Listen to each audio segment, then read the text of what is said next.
La Academia de Centroamérica ha elaborado un documento denominado Propuestas para un mejor futuro. 16 expertos serios e informados han revisado segmentos del Plan Nacional de Desarrollo e Inversión Pública 2023-2026. Su trabajo ha producido 126 propuestas o sugerencias. Buenos días, Álvaro Cedeño y Álvaro Cedeño les saludan en este episodio número 183 de Diálogos con Álvaro Cedeño. Esta es una conversación intergeneracional que toca temas como espíritu emprendedor, acción humana eficaz, transformación de conflictos y política pública. Hoy para conversar sobre el artículo publicado esta semana en la página web alvarocedeno.com titulado Para un mejor futuro, que se relaciona con esta publicación de la academia. Papá, ¿cómo estás?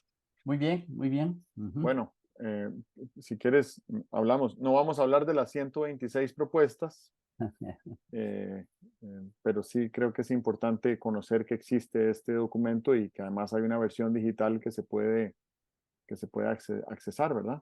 Sí, sí, sí. ¿Cómo no? Sí. Adelante, Eh, te cedo la palabra. bueno, primero, me parece a mí que es un buen paso, un buen elemento, una buena característica de este país que tengamos un sistema de planificación y que se hagan planes cuidadosamente y tal y cual. Tú sabes que la primera vez que se hizo un plan nacional en Costa Rica fue a raíz de la Alianza para el Progreso durante el gobierno de John Kennedy. Él lanzó el programa Alianza para el Progreso, que era un apoyo financiero económico para los países latinoamericanos, pero exigió que existiera en los países que iban a ser beneficiarios del plan, que existiera un plan nacional de desarrollo. Y entonces, allá en los años 62, 63, el gobierno de don Chico Orlich tuvo que empezar a trabajar en ese ejercicio de planificación nacional. Eh, yo fui obrero en ese ejercicio porque era estudiante de economía, y entonces digo que era obrero porque lo que hacía era que en una calculadora sumaba y restaba para ir haciendo múltiples ajustes de regresión sobre incontables series de datos macroeconómicos, ¿verdad? Y fue interesante porque luego de ahí salió andando la oficina de planificación que se llamó, y Mideplan, ahora Mideplan es ministerio, no toda la vida fue ministerio, yo no sé, hace 20 años será que es ministerio, ¿verdad? Bueno, pues este gobierno ha elaborado un plan nacional de desarrollo e inversión pública. Lo desarrollan desde luego que ahí hay cosas que habrá que corregir en el futuro.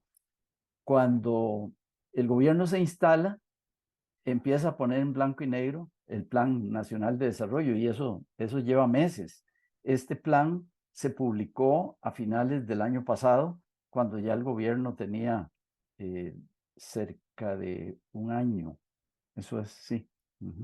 Y entonces, bueno, un día eh, posiblemente habrá que engarzar las, los compromisos de campaña política del partido que gana con el eventual plan de gobierno que haga, porque ahora no, tú puedes hacer ¿cómo se llama? Un programa de gobierno durante la campaña y olvidarte de él una vez que ganaste, y hacer un plan nacional de desarrollo que vaya en otra dirección. Pero bueno, un día habrá que engarzar todas esas cosas. Un día creo yo que los planes, las propuestas de campaña deberían ser vinculantes, porque, bueno, imagínate imagínate que los partidos ganan, creo yo que en parte por las promesas que hacen, no digo en todo, porque hay una serie de elementos que no son racionales y todo eso, pero ganan eh, con unas promesas y luego pueden simplemente olvidarlas porque no son vinculantes. Bueno, ahí está el plan. El plan es un documento grande de 244 páginas con una enorme cantidad de detalles, ¿verdad? La lectura del plan es como, no sé, como mirar una radiografía, ¿verdad? Tú ves ahí una gran cantidad de detalles, unos más relevantes que otros y tal. Entonces, la Academia de Centroamérica tomó ese plan y decidió hacer un trabajo bien interesante. Eh, Contrató a 16 expertos y a cada uno de los expertos les asignó, en función de su especialidad, un gajo del plan nacional y les pidió pues que revisaran lo que había en el plan nacional y que si encontraban que faltaba algo o que algo podía haber sido propuesto de distinta forma, pues que hicieran las propuestas. Y así es como se ha llegado a las 126 propuestas que mencionaste tú. Lo cual, cuando uno dice, eh, tomaron el plan y le hicieron 26 sugerencias, uno dice, pues ese plan no servía. Yo estoy totalmente contra esa interpretación. A mí lo que me parece que ocurre es que los planes son instrumentos sumamente complejos y desde luego la visión de distintas personas puede dar lugar a distintas propuestas, sugerencias, formas de perspectivas, ¿verdad? Eso es lo que hay en el documento de la academia. 126 propuestas que me parece que enriquecerían el plan. Yo creo que esto es un asunto que trasciende lo político. Más bien, es un asunto técnico que se debería engarzar con lo político, ¿verdad? Por ejemplo, si uno tiene un plan de gobierno eh, para gobernar un país por 4 años, eh, tiene prioridades y tiene proyectos de corta y larga duración dentro del plan y tiene equipos de trabajo y tiene recursos o no los tiene. Mm, y tiene algunos hilos que quedaron sin tejer de administraciones pasadas y algunos otros que quedarán por tejer para la próxima administración. Y cuando digo que esto se engarza con lo político es porque todo este análisis que acabo de hacer de la parte técnica de ejecución de un plan debe ir acompañada de una, bueno, de un discurso. No quiere decir una ponencia, quiere decir de un discurrir, de una gestión política que lleva a ejecutar esos planes, a buscarles apoyo, a desarrollar, a reproducir el capital político enorme que tiene la persona que ocupa temporalmente la presidencia de la República. Y creo que de lo que se trata es justamente eso. Yo creo que el trabajo principal de la persona que ocupa la jefatura de un estado como el costarricense, su principal negocio es reproducir ese capital político y asegurarse de que crezca, de que se distribuya, de que se reparta, de que se invierta, de que se articule con otras formas de capital. Mm, y sobre todo que se siembre y se cultive para que en los años venideros de la misma administración siga habiendo capital político. Esta administración cumplió hace 3 semanas 16 meses en el poder, ya eso es el primer tercio de la administración. Y el primer tercio de una administración es como el primer tercio de un partido de fútbol. En esa primera media hora, los equipos hicieron su máximo esfuerzo físico y estratégico por tratar de resolver el partido temprano. Si no resuelves el partido temprano en la primera media hora, vas a tener que hacer ajustes y vas a tener que ver cómo hacer para, bueno, como dicen algunos filósofos del fútbol, cómo hacer para no perder y cómo hacer para tratar de sacar la mayor ventaja en los restantes 60 minutos que te quedan, en los otros 2 tercios de partido, con, eh, con el capital que te quede, porque ya las piernas a partir de la segunda media hora de partido no son las mismas. Eh, y esto es importante como analogía, porque en política es parecido. Uno siempre inicia una administración y yo creo que nunca le pide a un ministro que ocupe el cargo por 4 años. Creo que uno asume que eh, a la mitad del periodo se va a hacer una valoración amplia, pero también a nivel personal para ver si esa persona puede continuar ejerciendo ese cargo o no. Y esta administración se ha visto muy golpeada desde el principio por bajas sensibles en las personas que ocupan esos cargos de administración en el gabinete. El presidente ha solido usar la analogía de que es un partido de fútbol y es como hacer un cambio al minuto 15 y ese tipo de comentarios, pero y lo cierto del caso es que sufrir un cambio en el equipo de fútbol al minuto 15 complica los planes. Y en el caso de esta administración, que ha sufrido docenas de bajas en su primera media hora de partido, eh, mm, es preocupante, no es lo habitual.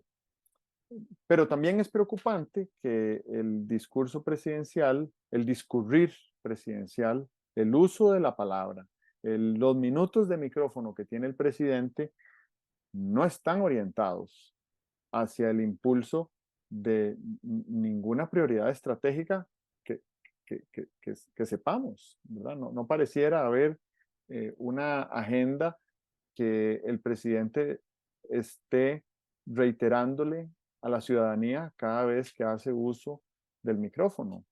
Y entonces ahí me preocuparía mucho una de dos cosas, o que el plan que está escrito es un plan que no se vincula con la agenda del gobierno, o que no haya capacidad de gestión eficaz para liderar políticamente la ejecución de ese plan. Debe haber algunos otros problemas, pero esos son los dos primeros que se me ocurre que son, que son serios, ¿verdad?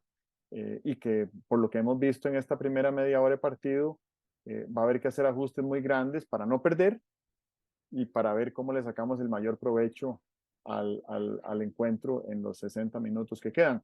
Pero además, no estamos hablando de un partido de fútbol que tiene tiempo finito, estamos hablando de un país, de un estado que tiene tiempo infinito, ¿verdad? Entonces, decíamos nosotros aquí en este espacio, cuando empezó la pandemia, decíamos que era crítica la elección presidencial del año 2022 porque nos jugábamos la década.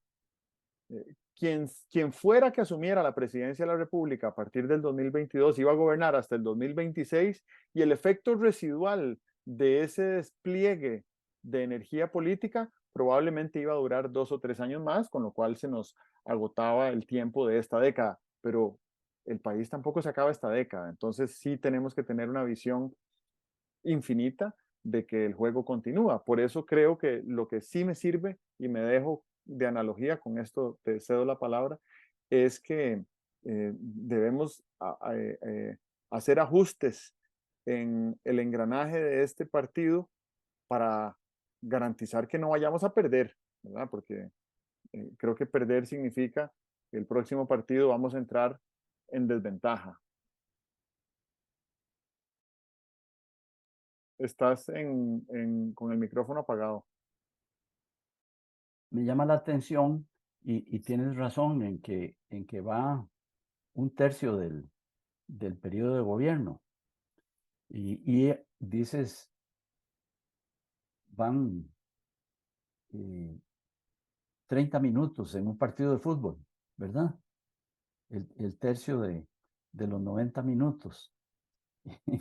Y yo no puedo evitar irme a una analogía con las corridas de toros. Las corridas de toros están divididas en tercios también.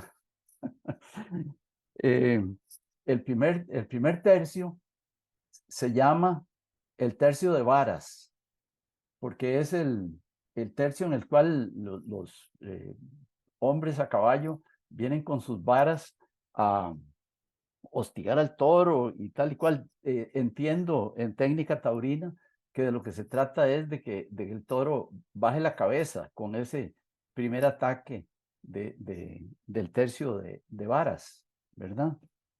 Estaríamos en este gobierno terminando el tercio de varas y estaríamos iniciando el tercio de banderillas, ¿verdad?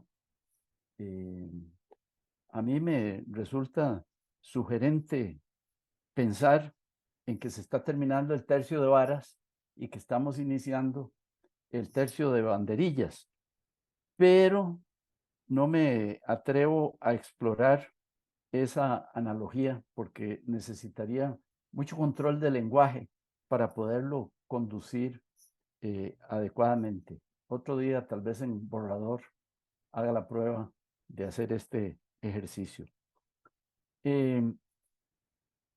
Sí, tal y como tú lo dices, la acción de gobierno tiene dos dimensiones, ¿verdad? La acción de gobierno tiene un producto actual que se debe ir produciendo y tiene también toda acción de gobierno la posibilidad de ir construyendo capacidad institucional o destruyendo capacidad institucional. Si un gobierno es muy eficiente y además en 4 años logra robustecer la capacidad institucional, pues a ese gobierno le ponemos 10. Si es muy eficiente a troche y moche y logra cosas, pero destruye capacidad institucional, pues a ese no le vamos a poner 10. Le deberíamos poner una nota baja, porque yo pienso que es preferible la construcción de capacidad institucional que la eficiencia. Yo prefiero que el país me lo dejen y uso estas partículas posesivas porque siento que el país es un poco mío. Prefiero que el país me lo dejen con las carreteras en mal estado a que me lo dejen con la institucionalidad en mal estado, porque sé más claramente a quién recurrir para que me reparen las carreteras que a quién recurrir para que me repare la institucionalidad, ¿verdad? Bueno, fíjate que tú mencionabas la importancia de en este nivel del recorrido de una administración, pues hacer un alto, hacer ajustes y tal y cual. Hay dos manifestaciones. Este trabajo de la Academia de Centroamérica se presentó en una sala, creo que en la sala de expresidentes de la Asamblea Legislativa. Y ahí don Rodrigo Arias, presidente de la Asamblea, dijo que le parecía que este esfuerzo promovía el diálogo nacional, que eh, un grupo de pensamiento le presente al gobierno unas sugerencias, unas propuestas hechas por 16 profesionales, ¿verdad? Me parece que es una contribución al diálogo nacional. Como el diálogo nacional y el diálogo interpersonal son como el tango, ¿verdad? Que se necesitan dos para bailar tango. Me parece que la academia ha hecho su parte. Yo querría ver la parte del gobierno en la participación en esto que don Rodrigo Arias señala como un esfuerzo de diálogo nacional. El presidente de la Academia de Centroamérica, el doctor Ricardo Monge, dice a su vez que está clara, después de estas sugerencias que se han planteado, la necesidad de señalar prioridades. Uno no puede hacer las no sé cuántas acciones gubernamentales se requieren para ejecutar este plan, 500, 1000, no sé, ¿verdad? No puede hacer eso a menos que tenga señaladas prioridades. Don Ricardo dice que hay, según el trabajo que se ha hecho, está claro que hay que señalar prioridades y complementar algunas políticas, ¿verdad? Eh, Fíjate que si simplemente nos quedáramos en el puro nivel de la acción, creo que estaríamos haciendo un trabajo menos robusto que si a la vez el plan estratégico, las acciones que hay que desarrollar, las dificultades que se encuentren, van señalando la necesidad de establecer algunas políticas. Y si se establecen esas políticas, sobre todo si las políticas se establecen, como decías tú, para un partido infinito, no para un partido de 90 minutos, esas políticas que se establecen para un partido infinito, uno debería tratar de que las que merezcan ese calificativo sean políticas de Estado y que las que no merezcan ese calificativo porque son más cortoplacistas y tal y cual, deberían tener la misma inspiración de una política de Estado. Uno no puede en 4 años de gobierno dictar una política contra la opinión generalizada nacional, contra la opinión de las personas que representan a los partidos políticos, contra la opinión de los diputados. Uno debería escoger políticas que a la vez que contribuyeran a alcanzar los resultados, tuvieran la viabilidad política, cultural, ética, para que pudieran ser permanentes, ¿verdad? Eso, eso quería comentar alrededor de lo que dijiste. Me parece que desde que leí tu artículo, me surgió una pregunta que quiero elaborar acá.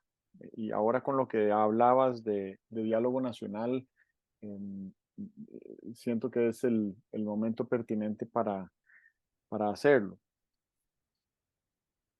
Yo siento que en un diálogo nacional,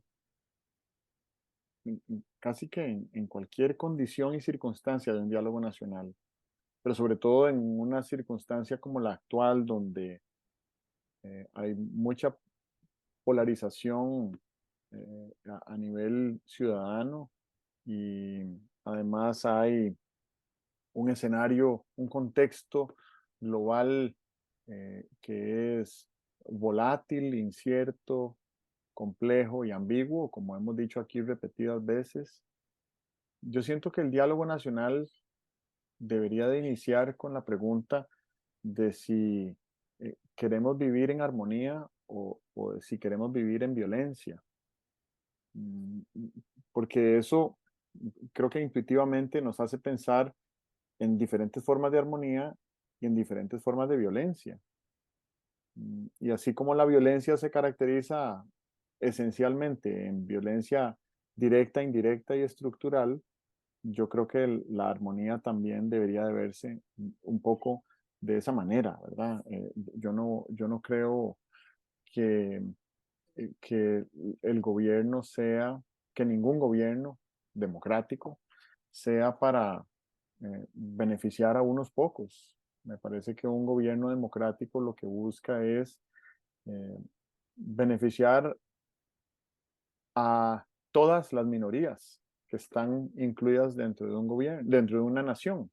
Y todas las personas que componen una nación pertenecen a algún tipo de minoría.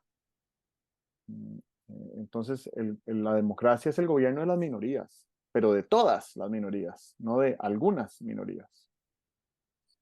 Y creo que la pregunta de si queremos vivir en armonía o si queremos vivir en violencia, la deberíamos de responder todos los ciudadanos de una nación y no solo aquellos que se sienten víctimas de violencia, eh, porque eh, también le puede parecer a uno violento la forma como está eh, viviendo alguna otra minoría, algún otro grupo de población.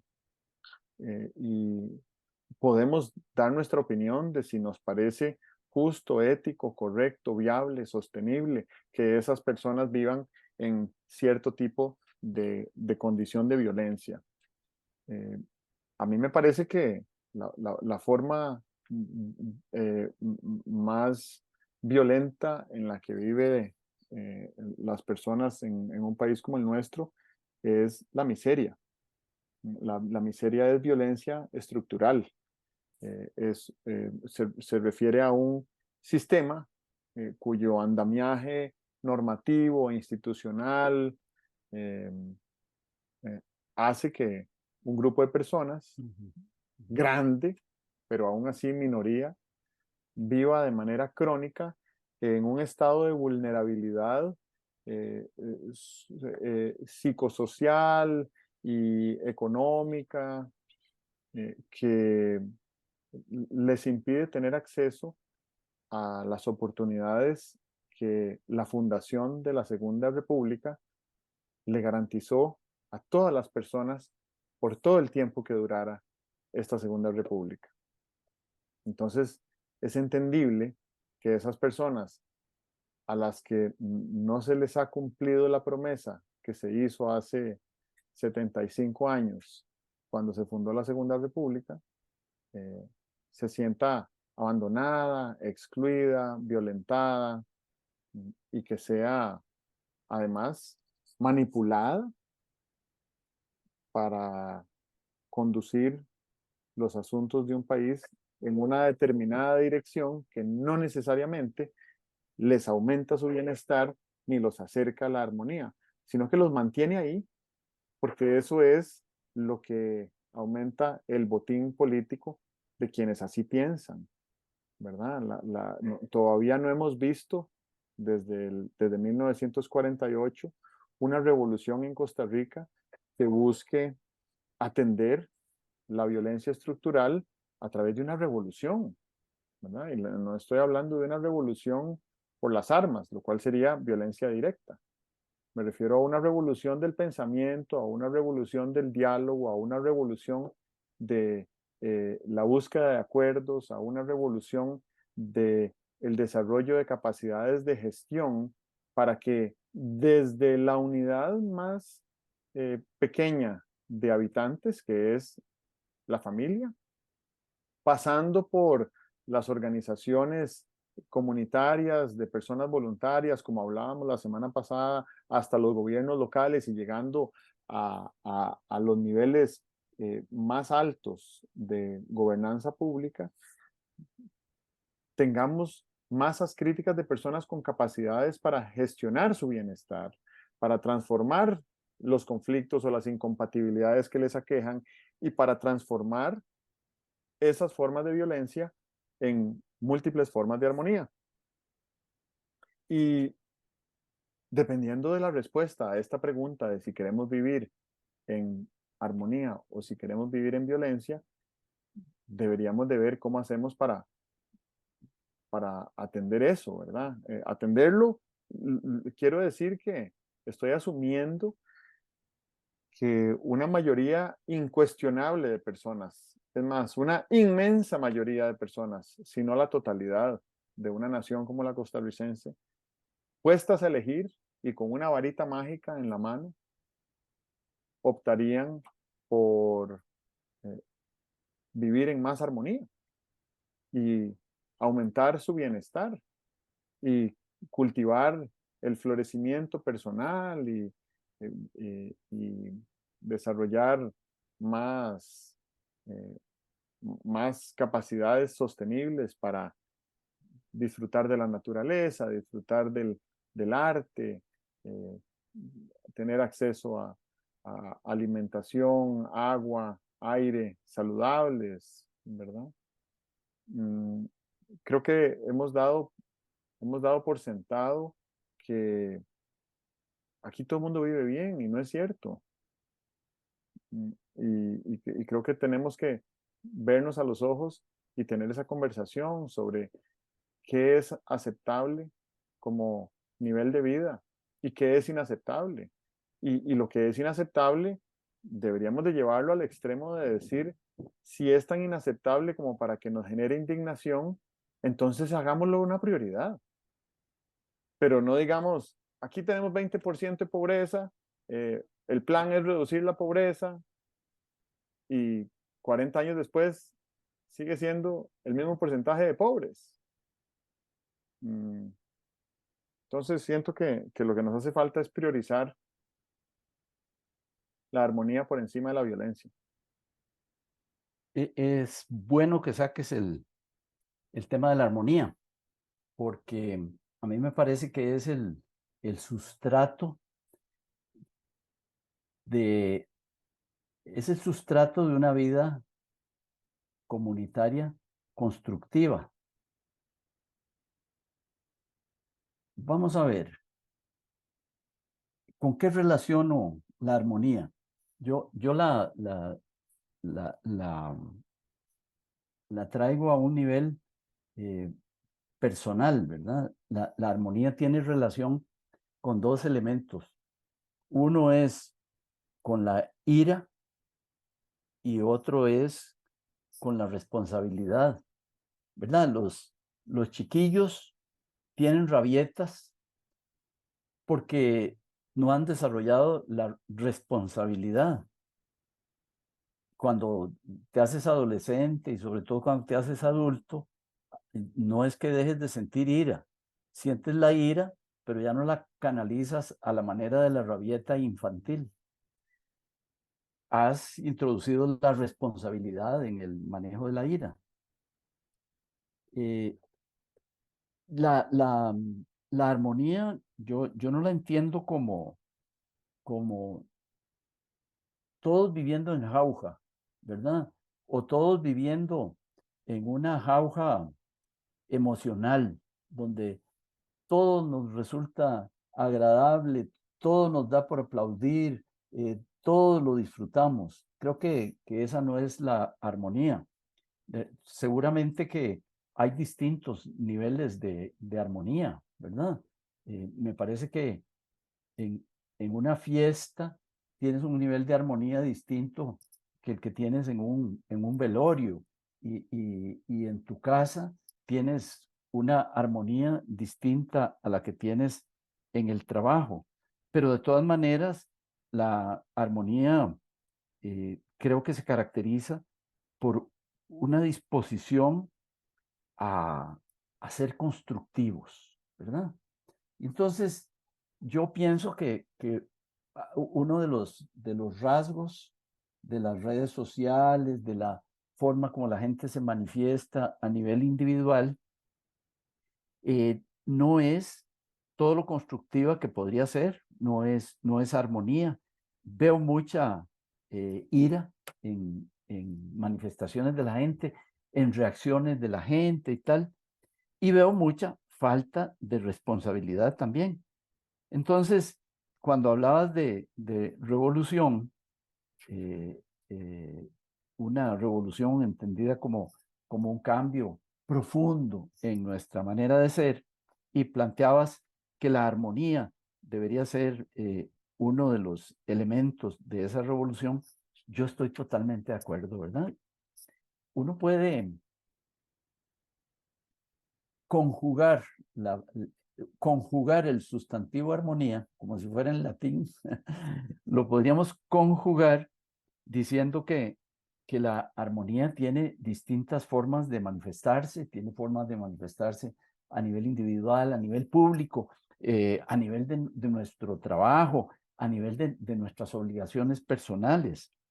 Y la forma de manifestarse para que sea armonía, pues tiene que ser constructiva, ¿verdad? Cuando el señor presidente de la Asamblea Legislativa habla de que esta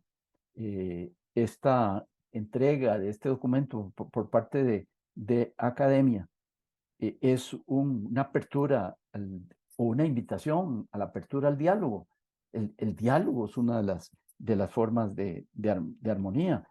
El, el esfuerzo por construir juntos es una de las manifestaciones de armonía. Así que me parece que la tarea esa de convertirnos en un país más armónico, me parece que es uno de los elementos de esa revolución. Yo quisiera recordar que después de la promulgación de la Constitución que nos rige, ha habido unos momentos que han sido verdaderamente revolucionarios. Yo siento que, por ejemplo, la, eh, no se llamó así, pero ocurrió. La universalización de la educación fue un acto revolucionario, ya, no sé, ocurrió posiblemente en los 60, ¿verdad? Esta universalización de la educación consistió en difundir el colegio a todo el país. Había lugares de este país donde no había colegio, ¿verdad? Y había lugares donde había un solo colegio, provincias enteras donde había un solo colegio, ¿verdad? En Limón había un solo colegio. Esa fue una universalización de la educación. Se universalizó el seguro social con un gran costo para la seguridad social, pero para los que no estaban aquí, cuando eso era así, el asegurado era el trabajador. Mi padre era trabajador y estaba asegurado, pero no había seguro para su esposa y para sus niños tampoco, ¿verdad? Que por cierto, la creación del Hospital Nacional de Niños, a mí me parece que fue un hito revolucionario, ¿verdad? Los niños tenían que ser atendidos en el Hospital San Juan de Dios, ¿verdad? Ahí en unos salones pediátricos que supongo había, pero esa institución especializada con una gente motivada, muy deseosa de servir, que a veces uno ve el Hospital Nacional de Niños como si no fuera parte de la seguridad social, como si estuviera alejado de los problemas de la seguridad social, ¿verdad? Uno oye hablar de listas de espera y se las imagina en los hospitales de adultos, no se las imagina en el Hospital Nacional de Niños. Otro hito revolucionario, me parece a mí, el de la educación, el de la universalización del seguro social y el de un cuerpo de políticas sociales que se ha venido desarrollando, ¿verdad? La creación de Limas, eh, la creación de FODESAF, la creación de algunas otras entidades que han venido a sumarse al tema de el mejoramiento de la situación de los que están en unos niveles socioeconómicos inferiores. Eso posiblemente podría funcionar de manera mejor, pero ahí están, institucionalmente, creo que la revolución ahí está hecha, ¿verdad? Y si nos ponemos a mirar cuáles son los, los empeños revolucionarios en que deberíamos meternos de ahora en adelante, bueno, uno de los empeños revolucionarios sería el mejoramiento de todas esas cosas que dijimos. Hay que mejorar la seguridad social, hay que mejorar radicalmente el sistema educativo público, eh, y hay que mejorar, desde luego, la eficacia de las políticas sociales, lo cual posiblemente tenga que ver con cambios institucionales, etcétera. Pero bueno, estabas planteando con ocasión de, supongo que porque el plan te sugiere una vista sistemática hacia el futuro, y tú hablabas de la necesidad de una revolución. Entonces yo contribuyo con algunos elementos de cuál podría ser esa revolución. Muy bien. Estaba pensando que, hablando a propósito del tiempo que lleva la administración, también hay que pensar en el tiempo que lleva desarrollar una política pública. En la administración pasada participé en un grupo ahí como ciudadano voluntario, para ayudarle a un ministerio a desarrollar una política pública sobre un tema muy específico que tenía que ver con el desarrollo de capacidades territoriales de las comunidades. Y en el equipo había una persona que labora para el Ministerio de Planificación, para el Mideplan. Ujú. Y entonces nos explicó en una presentacioncita muy concisa que nos hizo, que según los tiempos de desarrollo de políticas públicas y los plazos y las convocatorias y las aprobaciones, si todo sale bien en el proceso de diseño de una política pública nueva, eh, sin obstáculos y sin tener que devolverse y sin apelaciones y sin salacuartazos y sin ilegalidades que determinen la Contraloría General de la República, desarrollar una nueva política pública toma 28 meses. Y eso quiere decir que un gobierno que está apenas acomodándose ahí en sus primeros 6 meses, tiene que empezar ahí inmediatamente el diseño de las políticas públicas o la política pública, porque a veces alcanza el tiempo para una y a veces alcanza para ninguna. Pero sería interesante saber cuáles son las políticas públicas que están siendo incubadas por esta administración. Eso me gustaría saberlo ahora, porque Ajá, así ajá, uno podría saber, según cuándo empezó, cuánto le falta para terminar. Estamos claro. claros que ni este ni ningún otro gobierno crea políticas públicas para disfrutar de los beneficios que van a generar esas políticas durante su tiempo de administración. ¿Verdad? Las políticas públicas se crean para que el disfrute sea para la nación, no para el gobierno, y para que sea allá en el futuro cercano y ojalá para la posteridad. Muchas veces hemos imaginado acá lo que debe haber sido la decisión de creación de la Caja Costarricense del Seguro Social. Estábamos claros que había voluntad política para universalizar la seguridad social, pero de ahí a crear una institución, estoy seguro que nadie en su sano juicio hubiera ni siquiera aceptado sentarse en esa mesa si le hubieran dicho, vea, dentro de 80 años, usted va a tener que asegurar a 5 millones de habitantes. Y de aquí a entonces, esto le va a costar, no sé, cientos de billones de colones. Mm, yo no firmo a eso, ¿verdad? Yo no firmo eso. Las instituciones públicas y las políticas públicas no están hechas para un juego finito, están hechas para un juego Sí. infinito, ¿verdad? Ujú. Y lo que uno tiene que decir es, ok, esto es lo que me cuesta, ¿cuánto me beneficia? Y ahí también se puede hacer una elaboración, tendría que ser imaginativa, de cuánto nos costaría una política pública de armonía nacional para dentro de 80 años. No hay, es muy difícil imaginarse cuáles podrían ser los beneficios porque nos imaginamos beneficios en el presente a partir de carencias que tenemos hoy, pero es muy difícil imaginarse los beneficios que eso va a ir generando a lo largo de las diferentes generaciones de una nación, ¿verdad? Eh, y entonces me gustaría terminar con eso, como a manera de reflexión, ¿verdad? Que yo siento que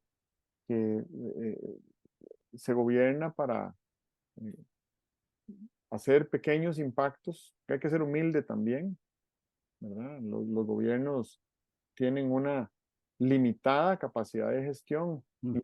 Limitada no quiere decir que sea deficiente, ni que sea pequeña, ni que sea pobre. Simplemente quiere decir que la capacidad de gestión que tienen es limitada. Tienen un tiempo limitado, tienen unos recursos limitados. Y entonces hay que escoger muy bien las 3 o 4 cositas que uno quiere hacer para impactar el bienestar de la nación en los años que van a seguir más allá de la administración. Y no siento que esa sea la forma como se está gobernando en este momento, ¿verdad? No es una crítica, es una observación. Mm, no es exclusivo de esta administración eh, esto que estoy describiendo. Hay otras administraciones que, que también han sido ocurrentes, ¿verdad? Ocurrente quiere decir que no había un grupo de personas que tenía un plan de trabajo que ya se venía ejecutando por 5 o 10 años y dijeron, ¿y qué tal si esto lo llevamos al Poder Ejecutivo, al gobierno de la República? ¿Qué tal si esto que ya hemos venido haciendo bien lo podemos hacer mejor o lo podemos hacer más, ¿verdad? O podemos eh, escalar el impacto de lo que ya se ha venido haciendo. Esa no es la realidad del grupo de gobierno actual. Y de nuevo, no es una crítica, es una observación. Es un grupo que tuvo la ocurrencia de gobernar, no tuvo el plan de gobernar. Entonces, cuando asumieron la presidencia, tuvieron que hacer un plan, pero yo no estoy seguro que ese plan responda a una agenda. Y creo que hay una agenda y creo que hay un plan y siento que están distanciados. Entonces, eso a manera de observación muy desapasionada, ¿verdad? Porque no estoy criticando, simplemente estoy haciendo esa observación y creo que parte de nuestra responsabilidad también es eh, educar a quienes nos escuchan respecto a lo que nosotros consideramos mm, que es gobernanza eficaz, que fue el tema de la semana pasada. Y siento que con esto yo me doy por satisfecho. Dos cosillas para cerrar de mi parte. Una es que la ejecución demandada, la demanda de ejecución de todos los días en cualquier ministerio debe ser abrumadora. Y entonces, me parece que el gran esfuerzo que debería hacer un gobierno es por sustraer a sus ministros y a la gente pensante que tenga alrededor para que no se los llevara el remolino de la cotidianeidad, que hubiera instancias, formas, prácticas, hábitos de sustraerle tiempo a la demanda de acción que el día a día plantea para dedicarlo a visualizar políticas, visualizar robustecimiento institucional, visualizar la posibilidad de dejar al país en mejor situación de enfrentar retos que como lo encontramos. Eso no se puede hacer si todos los días todos los ministros están simplemente resolviendo todas las demandas inmediatas que surgen. En eso, un plan nacional de desarrollo debería tener los apartados correspondientes como para que eso se ocurriera, ¿verdad? Muy bien, muchas Bueno, gracias. Se me nos fue vemos. demasiado rápido el tiempo. Sí, cómo no. Ok, Ujú. Bueno, bueno, que esté muy bien. chao. Nos hablamos. Chao.